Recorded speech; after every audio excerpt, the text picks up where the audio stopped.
And we are live. Hello and welcome to an impromptu Star Wars Legends podcast. I'm your host Jeremy, and if we got cut off on the StreamYard portion, don't worry.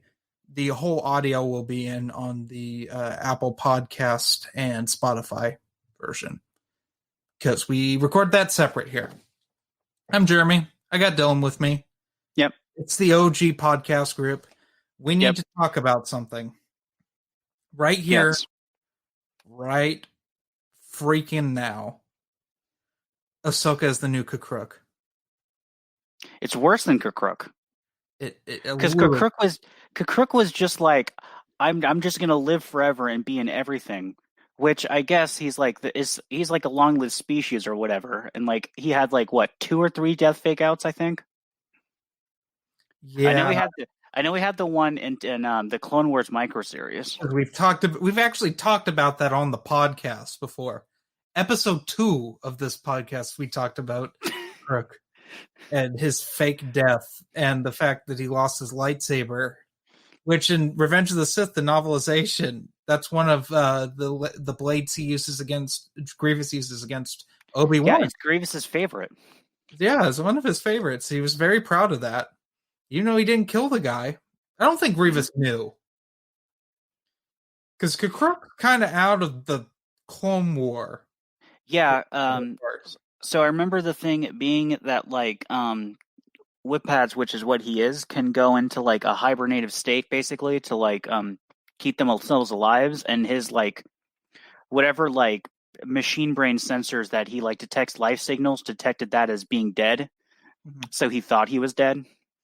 So we need to establish some of our viewers aren't going to know who Kukruk is.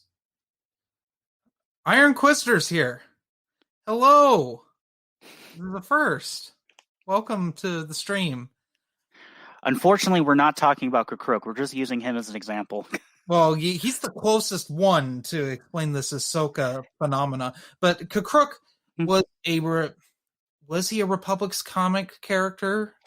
I think honestly he may have shown up in Jedi Council Acts of War, but it's been so long since I've read that. He showed up in something prior to the O2 cartoon.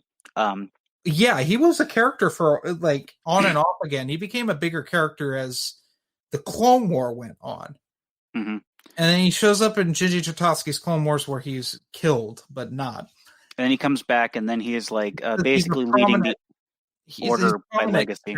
Oh, sorry. We keep literally talking over each other. He's a character in Dark Times. I just reread that. He has a storyline in that. Yes, he was in the Republic. Yeah, he was in Republic Comics. I just don't remember if it was before or during the Clone War. He's definitely predominant near the end. Then he shows up in Legacy out of nowhere, and I'm gonna just level with you, Dylan. You know how I feel about Legacy. I'm not the biggest fan of it. I respect it more now because it does do a lot of cool things with the EU in bridging things together. Kukruk was one of those things I didn't like. I thought it was bizarre. Why wasn't he there with Luke? Why does he show up now? Will he ever show up with Luke? He's not in the beginning of Legacy. He's not in the first issue when the Temple on Ossus is attacked by the Sith. He's not in there, but neither are the other two masters that are at the Hidden Temple. Neither of them are at the Massacre of Ossus either. I always assumed that. So my always explanation for that was the Jedi learned that it's bad to have all your eggs in one basket, especially after Order 66 and Jason in Legacy of the Force attempted a purge of the temple. It didn't go so well because there were only a couple masters and like or attempted to take over, but they learned that they needed a backup plan. So they basically had a second temple that was at a hidden location that only the Jedi knew of, and that's why Kukruk was there with the other 2 masters. Yeah. Okay. I still don't care for it. It's like I don't care for R2-D2 showing up in like. Oh, that was 100% fan service. Oh, it was stupid. I appreciate no C-3PO, and what they were possibly leading towards in Legacy 2 would have been really interesting. Um, yeah, Iron Inquisitor. It wouldn't even surprise me if he didn't show up in Luke's new Jedi Order. If he showed up later than that. Yeah, it would. It basically have to be. He shows up and rejoins the Order sometime between Crucible and Legacy, but that's like a 90-ish year gap. Yeah, and so now we get to the Ahsoka matter. Ahsoka is basically taking up Kakruk. She's like a combination of three characters. One I like, which is Kakruk, and the other two I don't. She's for some reason OP, almost like at a Starkiller level, with the amount of unnecessary fan service like Starkiller gets, and also Ferris Olin, one of my most hated Star Wars characters as a child. Do you know how satisfying it was in Jedi Quest when Anakin beats him up? The finally duel. This little turd has been naysaying Anakin this whole time. He's such a brat. And I get that Anakin's not a nice person a lot of the time, and he's kind of selfish, and he does things for him. But it's satisfying when they finally duel. Honestly, you've never read Jedi Quest, right? No. Okay. It's not. It should be the finale of Jedi Quest. I don't care about Granta Mega at the end, who's like the main baddie of Jedi Quest, because Ferris gets kicked out of the Order. I don't remember he gets kicked out or he leaves, like a baby back something I can't say because we'll get flagged. I know he comes back later. Oh yeah, he's the protagonist of of Last of the Jedi because Jude Watson couldn't have Obi-Wan be it. And it's stupid. And he becomes the Obi-Wan for Leia, but doesn't ever train her. And then he shows up in Rebel Force, and you're just like, please, God, go away. Just he fights Vader, tells him that he knows he's Anakin, and escapes. You know how much that upsets me? Ahsoka does the same thing too in Rebels, and it upset me then. Although season 2, I thought, oh, dead. But no, we had to have. Well, let's get into it. Let's talk about some Ahsoka. Our least favorite character in Star Wars, if you talk to anyone. I wouldn't say least. Ahsoka has shown up in every medium of Star Wars. She's a Dave Filoni's favorite character, obviously, and it's frustrating. She's shown up live action now, animated, in comics, in video games, and in books. She even has her own novel, YA novel. She's literally in everything, and she's literally like doesn't make sense why she's there. I think that's unprecedented, because the only other one I can think of that got that treatment where they're in that, granted, started not in the movies but ended up in everything, is Aayla Secura. I think that's the only thing on that same level of like been in every type of medium. And Quinlan Vos too. They're both. Well, technically Quinlan Vos. Yeah. Quinlan Vos, background character in Phantom Menace. Gets his own action figure that says non-legends. Quinlan Vos, Phantom Menace. But I don't know. I don't get it, man. So Legends Ahsoka never got an end. And that has always bothered me. I mean, Legends didn't get an end. That bothers me enough.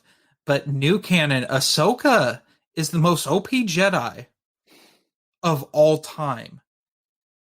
I mean, she's let's do a countdown of people that she should have been killed by. General Grievous, at least twice. Darth Maul holds her own with Maul one-on-one. for arguably a longer time than Obi-Wan did in Phantom Menace, and they're both at a Padawan level. Let's see, Darth Vader. But let's be fair, it was time trial BS that that caused Ahsoka to survive that, because Ezra Bridger is a time traveler for no reason. But we're not going to get into that in Rebels and how I didn't even know about that. Oh, that's how Rebels ends. Mhm. Ezra you remember the what's that thing Luke fights at the end of Fate of the Jedi? Abeloth? Abeloth, yeah. You remember the Clone Wars part of Abeloth? Mm-hmm. Well, they were the keepers of the world between worlds, which is basically you can go to any place at any time through portals. And Ezra finds it on what planet? I can't remember his planet that he lives on, that they're always fighting on in Rebels. Scott Johnson, I would disagree on Ventress simply because power scaling wise, Ventress is like lower than Maul. I would put her. Yeah, but still, Anakin and lower than Grievous. Like Ahsoka versus plot armor aside, just like power scaling wise, that's like in my eyes an even fight. Yeah. Yeah, also Ventress is done dirty in TCW too. Well, yeah. Everyone's done dirty in TCW. Well, even outside of TCW, at least Grievous has they retcon this, of course, in TCW, but original Legends, Grievous has a council member on his kill count. I don't think Ventress is anything close to that. Oh yeah, he does. He does have a council member. No, Ventress. Yeah, I don't know, because I'm trying to think. Anakin fought her when he was a Padawan, when they were at equal level. Mm-hmm. And to be fair, we're not saying Anakin's a little bit of an asterisk when you're talking about people beaten by Padawans, because Anakin.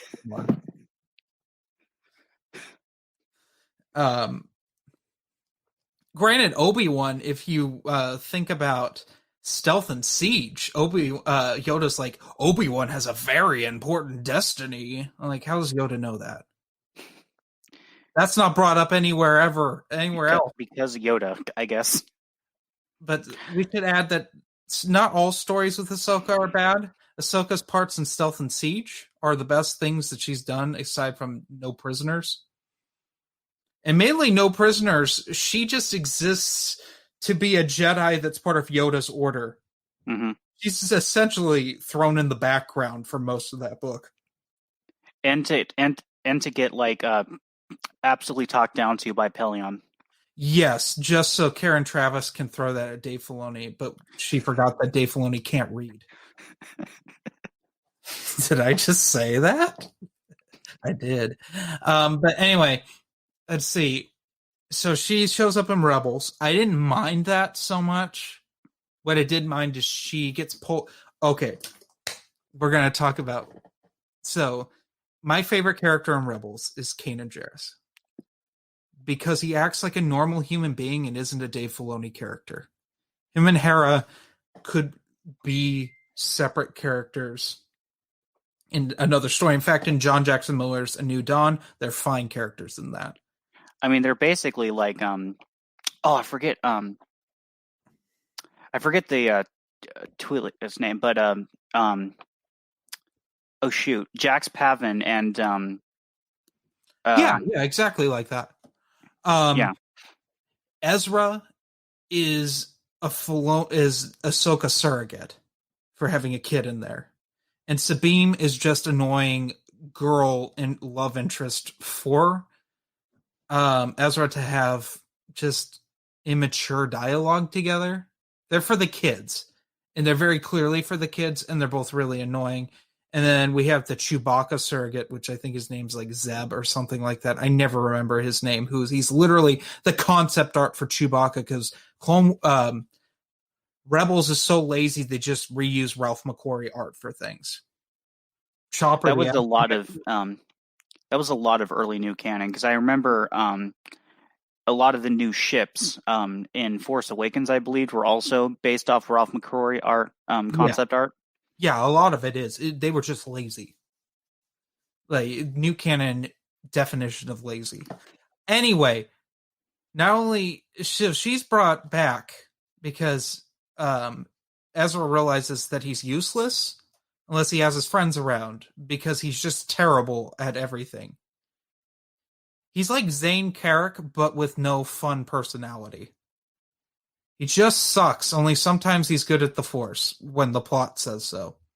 So he pulls Ahsoka out from her duel with Vader, and so they can wander around. They have a fight with Palpatine through a portal, which is stupid. And also, he's like, I can save Kanan. She's like, no, it doesn't work that way. And it's like, what are you talking about, Ahsoka? He just pulled you out. Now we can't save Kanan, who's arguably more useful than you. Because basically all you did in Rebels is stand around and do nothing. And occasionally fight an Inquisitor. Or fight Vader. That's it. So now she shows up in The Mandalorian. And I'm just like, why? Why are you here? I was shocked when she didn't. She has her idiotic cameo in Rise of Skywalker where she talks to Rey like every Jedi who's ever been in video media in Star Wars, except for there's no Kyle Katarn from Dark Forces 2. Why couldn't we get the Kyle Katarn voice? You might as well have at that point. No one would have got it, but no one remembers half of the characters that talk at the end of Rise of Skywalker to Rey. I hate it, Dylan. I hate just she is there because Filoni's ego is in charge of storyline in Star Wars. My nightmare has come to fruition, Dylan. Filoni has control over the storyline. And whoever tells me no, that's not the case, I'm going to yell at you. It's because of him we have Ahsoka in The Mandalorian. It doesn't make sense. It doesn't need to be. And I don't, the actress playing Ahsoka, nothing wrong with her. I like her in just about everything she's done. It's that she's being crooked into this and has just become the most OP character ever. And this bothers me because and we're going to get into an EU pet peeve of mine, Dylan, right here, right now. Because the EU does this too.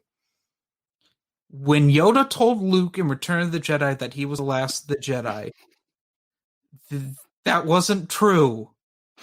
Because authors are like, well, I need to have my Jedi running around doing things. We've got to have Kakruk running around. Who else? Who else is running around in the EU? Starkiller. Starkiller met Yoda. Yeah, well, I mean, we could argue that Starkiller's dead. Well, the clone did. No, the clone's probably dead. Force Unleashed 3 probably would have killed that. But does Yoda know it's clone? But does Yoda know he's dead? Oh, probably. And it's arguable that he could even be considered a Jedi.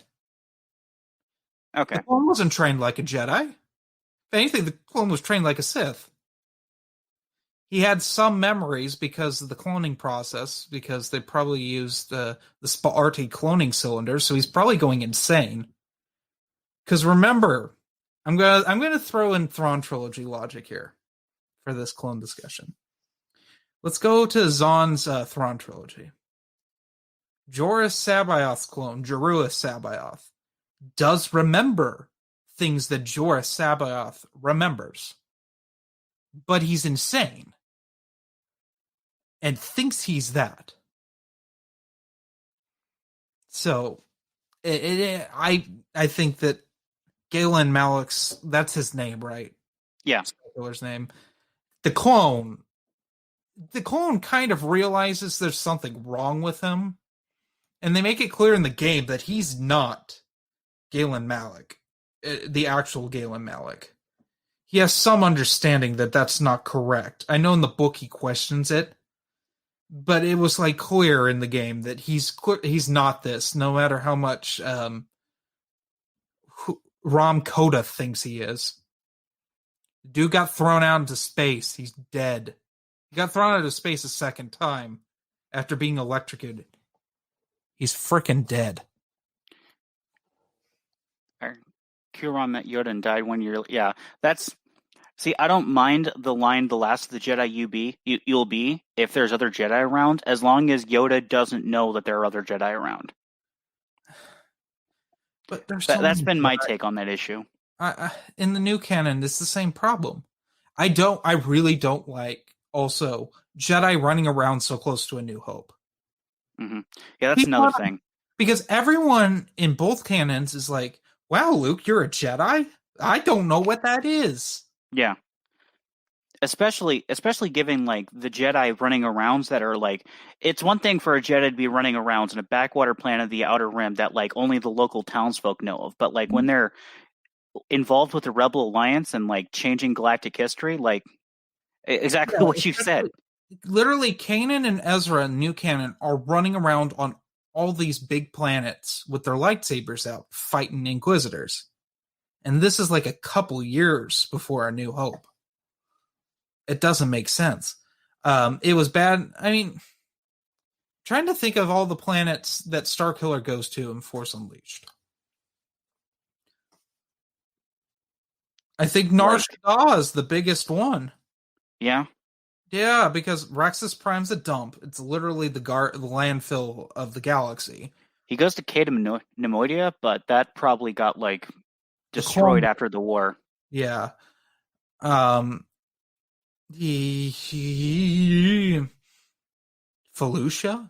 Felucia is a weird jungle.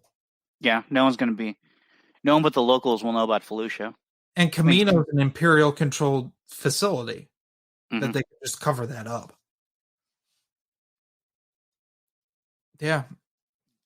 The only things could be the rebel base that he goes on initially to fight Ram Koda. The beginning. I don't get it. I don't like it. I don't like Ferris showing up in Ferris Olin showing up in Rebel Force either. It's just the Jedi need to just be extinct. It just takes away from Luke and Luke's big accomplishment.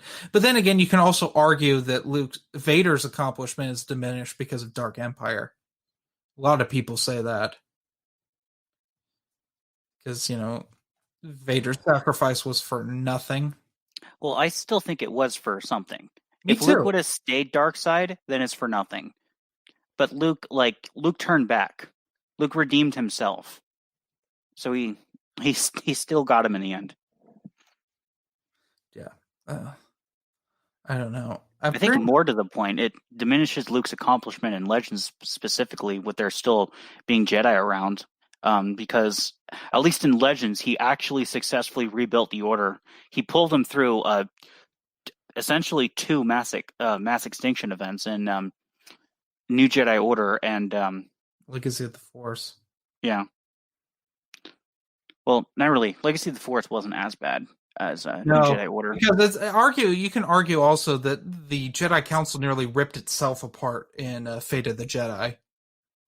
So Luke wasn't there. Yeah, well, they did and they did. There was one rogue member of the council that no one liked, and that rogue member elected someone to the council they liked. They would have another person on the council, and even that person ended up siding with the rest of the council at the end. Oh, Fate of the Jedi. He got a 12-year-old kid killed as well. Rip Connie. Oh, I have a timeline question for you. Yeah. How old is Ben Skywalker in Fate of the Jedi? I want to say he's late teens. Because he was born the same year as the fall of Coruscant during the Galactic Civil War. Sorry, not the Galactic Civil War. The New Yuzhan Vong War. Mm-hmm. Because I had this idea for a story, but it wouldn't work because Chance Calrissian's too young. 26 ABY, and Chance Calrissian's like 20 years younger than him.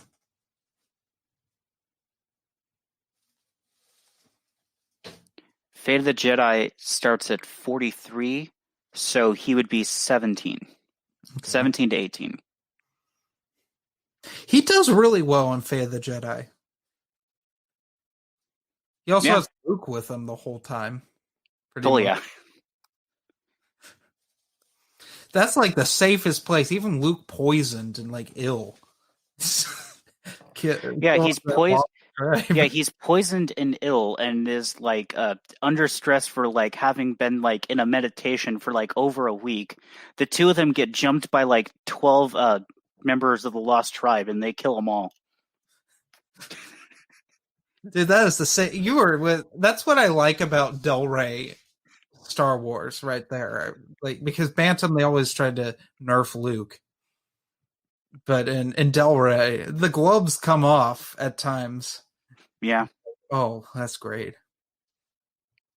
Because, like, even in Thrawn Trilogy, they come up with some nonsense that Luke can't use the Force. The Islamari. Mm-hmm. Which is, to be fair, less nonsensical than Planet of Twilight.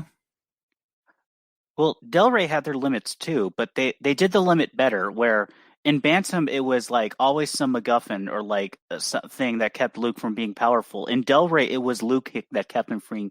It was Luke's restraint that kept him from being powerful. But then Del Rey would do things that would cause him to like take the gloves off.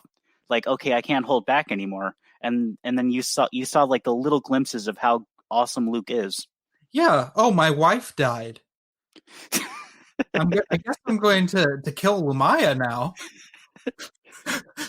I'm gonna make Lumaya look like a fool.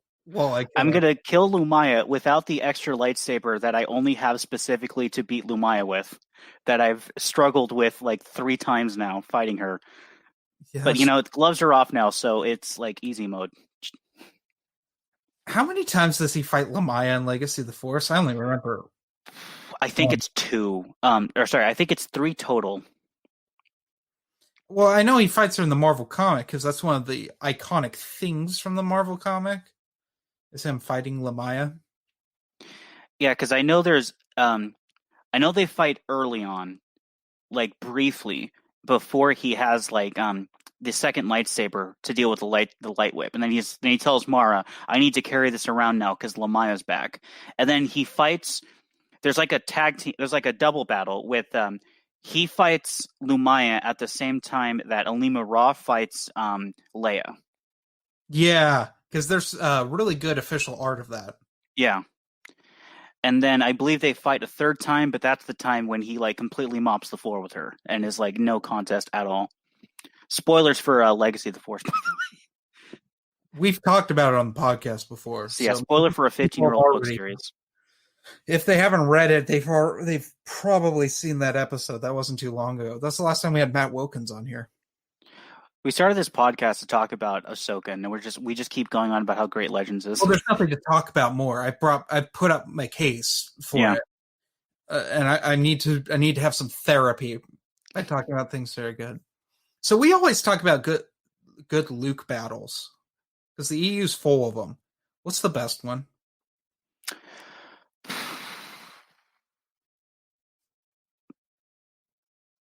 Man,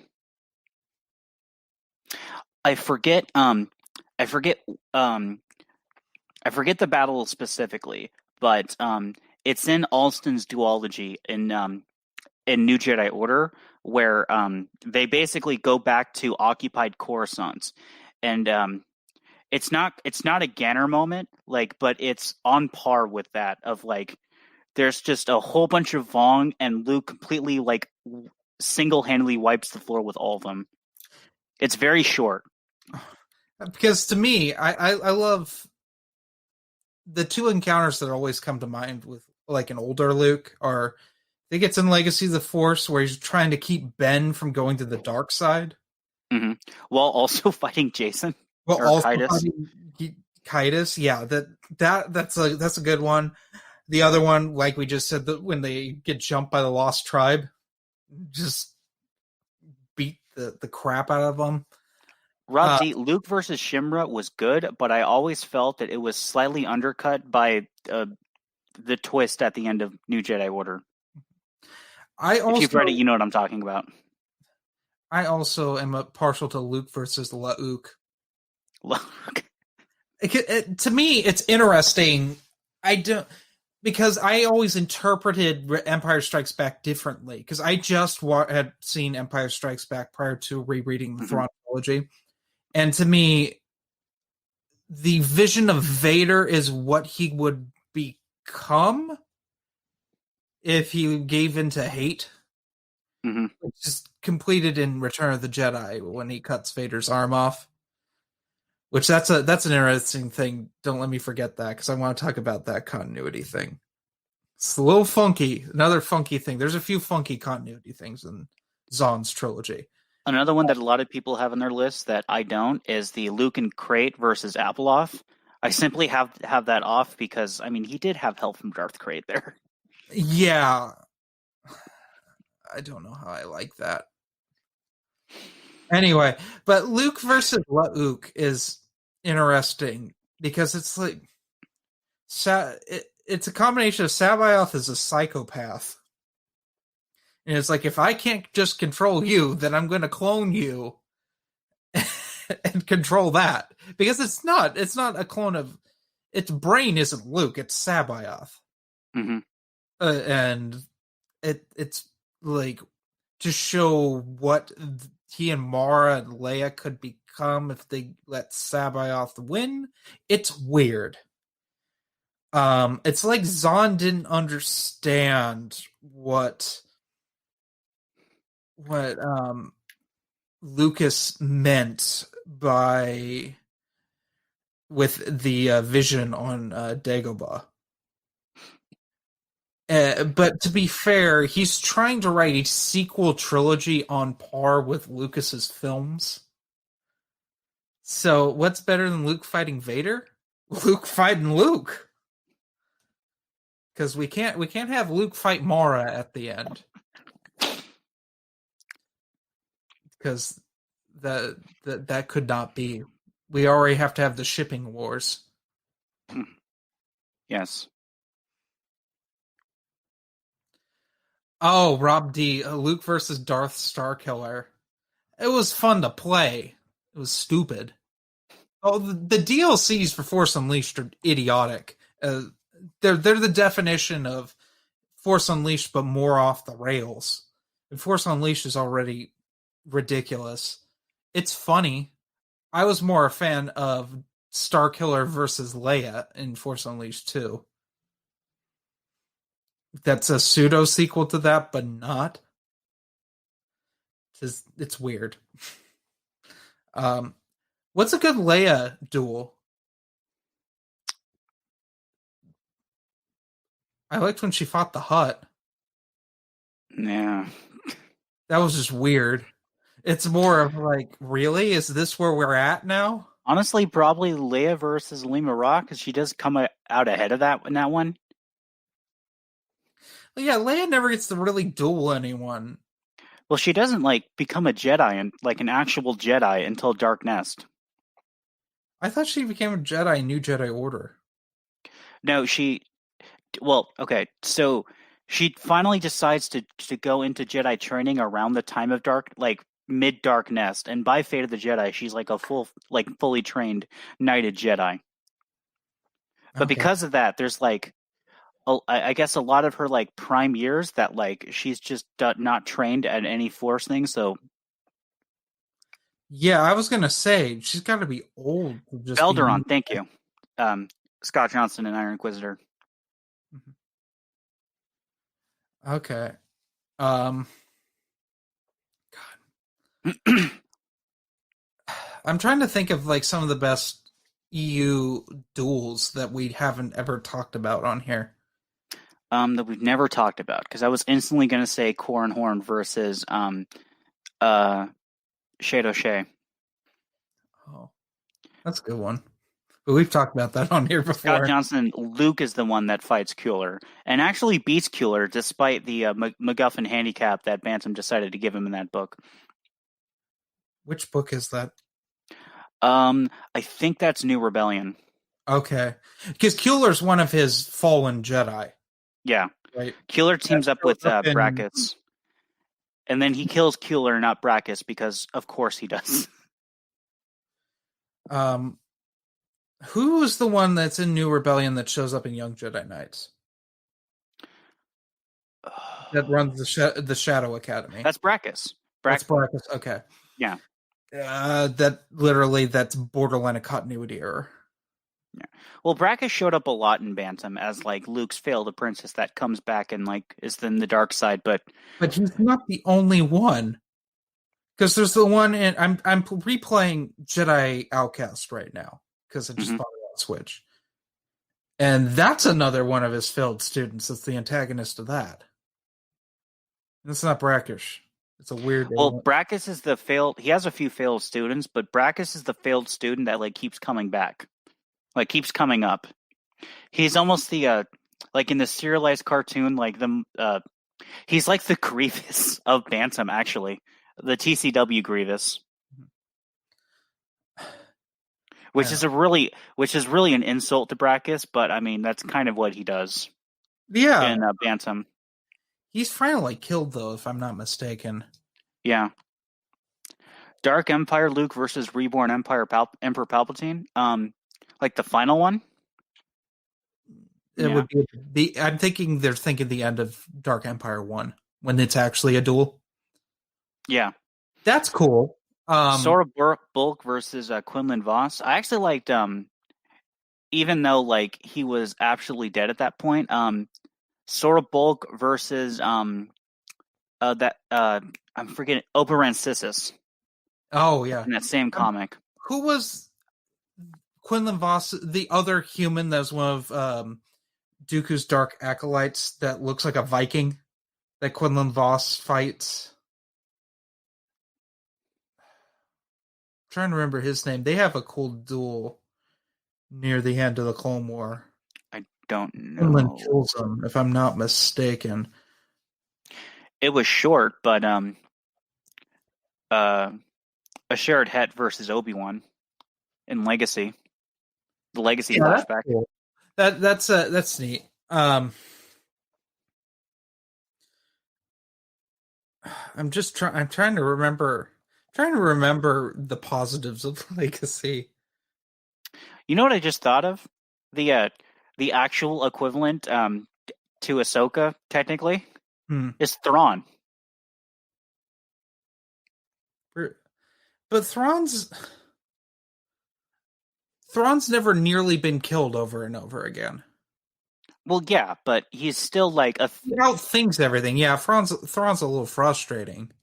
But he's still like the character that they just like keep bringing back to like for the fans and like the milking of the monies. But I would argue that Thrawn's actually a character. Ahsoka's just obnoxious.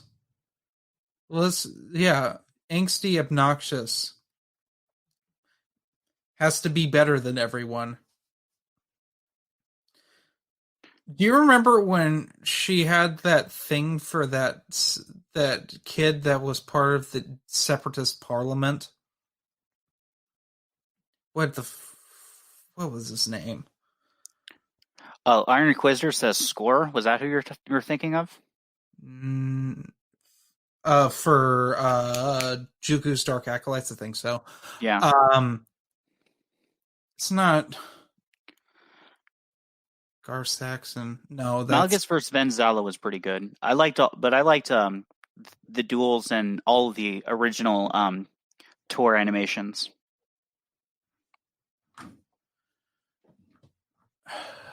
That's gonna bother me all night. It really is. Someone's gonna say, "Ooh, Revan versus Vitiate." It's gonna be like, go away. Revan's a terrible character. Revan isn't a character. I'm gonna just put that out there. He's not. You know what? Character you want to play him as. I got you. You know what the best battle of all time was? The in all of the EU. Ready for this? It's the time Vitiate fought Revan, Mitra, and Lord Scourge at the same time. That was a great fight. Real, it was like so like satisfying how it ended too. I think I laughed. Actually, no, I was like, Scourge is going to do something, and he does it, and it's so shocking, so brutal. It's like the end of Summer of '84. If any of you have seen that movie goes from being like, oh, it's the Goonies with a serial killer to, oh my god, this is actually a horror movie. I mean, like you go into that like the thing is like when that situation is set up, you're like, there's no way they're winning. You know there's no way they're winning.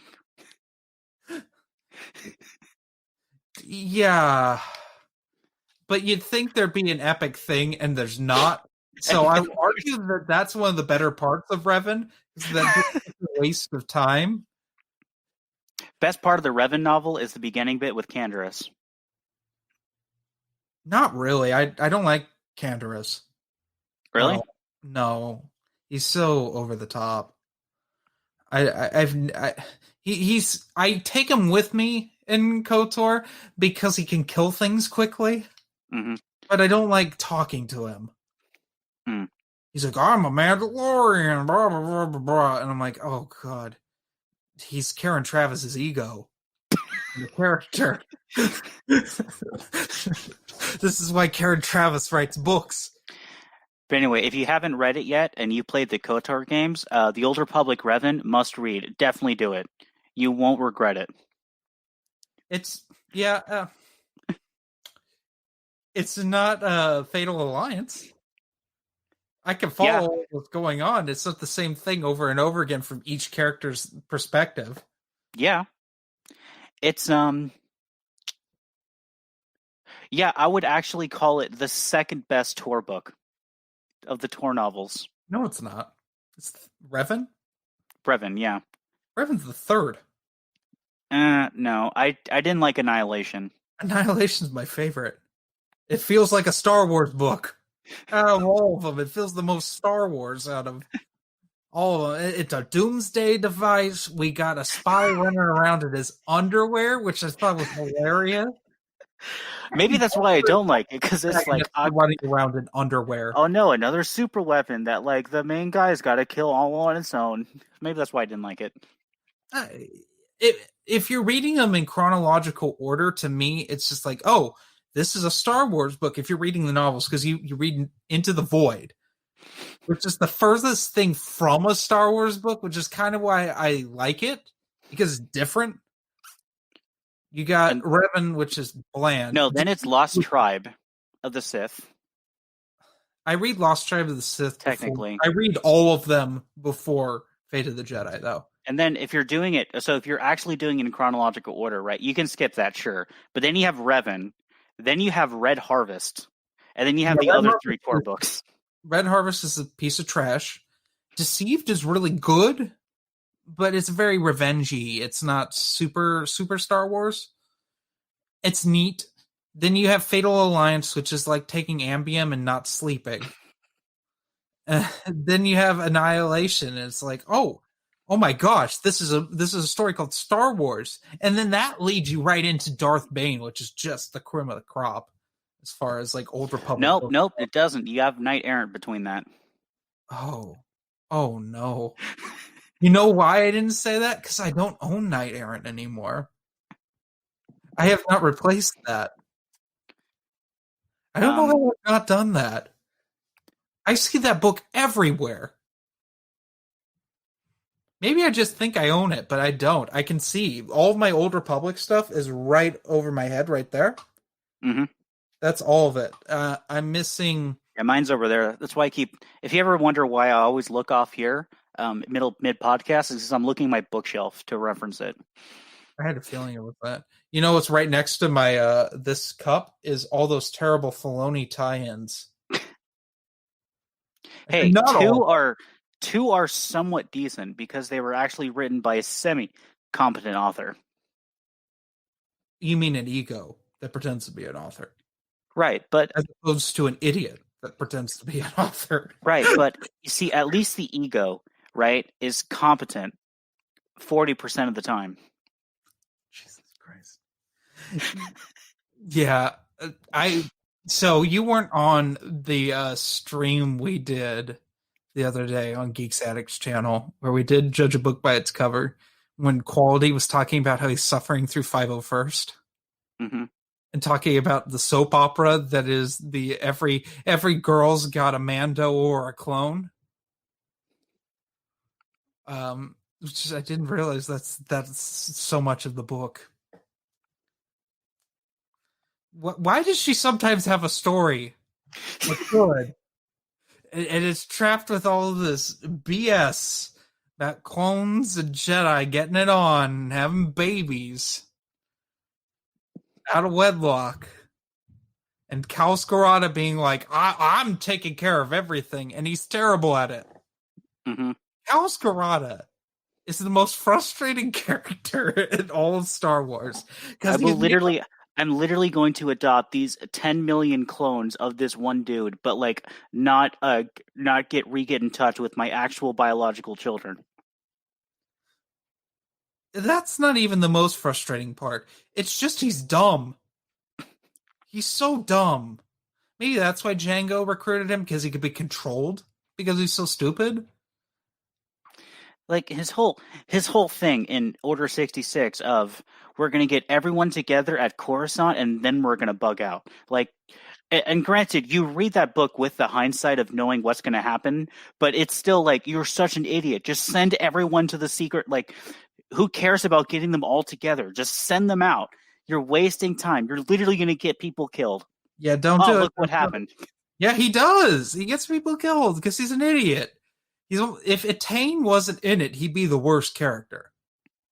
But Etain's in there, and she's the epitome of trash. Mm-hmm. Although the other Jedi's pretty bad too, apparently.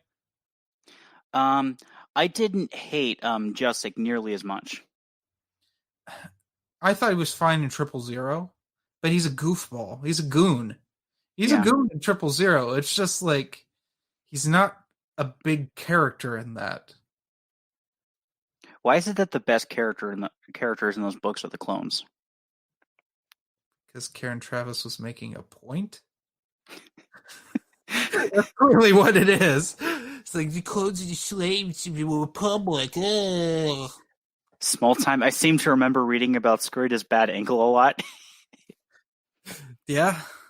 Dude, the dude's all mangled and dumb. Maybe he got hit in the head. He got that fixed, I remember. Eventually. Scourge's Gears of War novels are much better. Yeah, I hear that. I also hear her Halo novels are decent as well. I don't get Karen Traviss. I love the Geonosian video though. Oh yeah, quality. I love killing Geonosians. Yeah. God. Because when you read those books, like there's a plot line of, I think it's Sev on like Delta Squad. He wants to kill one Geonosian for every clone lost on the Battle of Geonosis. Ever since I've seen that, I've now just, my headcanon is now that like, oh no, that's not a Sev thing. That's just a Karen Traviss thing. Karen Traviss just like is like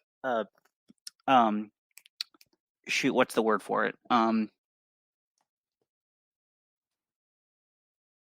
Ignore me, I'm dumb.